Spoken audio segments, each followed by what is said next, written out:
Jeshi la polisi linaendelea kuhakikishia kuwa kuna usalama wa kutosha tunapoelekea kesho tarehe 29 mwezi wa 10 2025, siku ya kupiga kura, kwani hakuna tishio lolote la kiusalama kama tulivyohakikishia Oktoba 26, 2025.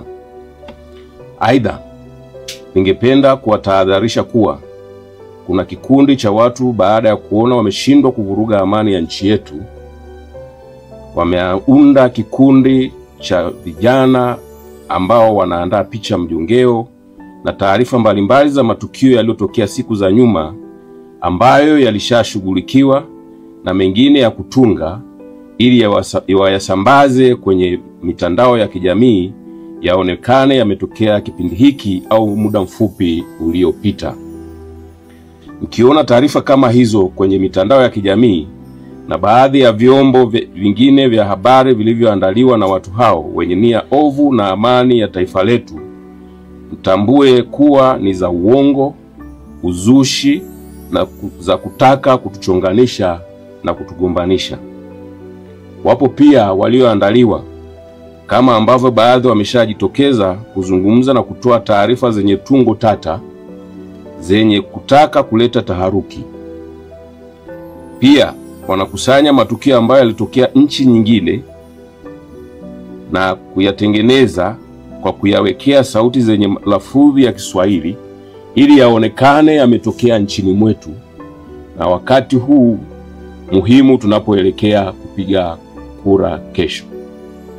Pia wamepanga kuchukua picha za baadhi ya viongozi na kuziwekea maneno na sauti zenye matamko ya upotoshaji ili ionekane wao ndio wanazungumza au wanayatamka wakati si kweli. Jeshi la polisi wakati linaendelea kuwafuatilia ili liwatie nguvuni kwa mujibu wa sheria, linatoa rai kwa wananchi mtakapoona au kutumiwa picha mjongeo na taarifa kama hizo au vipeperushi na mengine yanayofanana na hayo, muyapuuze, kwani yameandaliwa kwa nia ovu ya kiuhalifu kwa lengo la kutaka kuleta taharuki kwa wananchi. Aidha, mkitumiwa taarifa kama hizo msizisambaze, kwani kufanya hivyo ni kosa la jinai kwa mujibu wa sheria ya makosa ya kimtandao. Badala yake mzifute. Mkumbuke, taarifa sahihi zinazohusu jambo lolote zitatolewa na mamlaka zenye wajibu wa kufanya hivyo.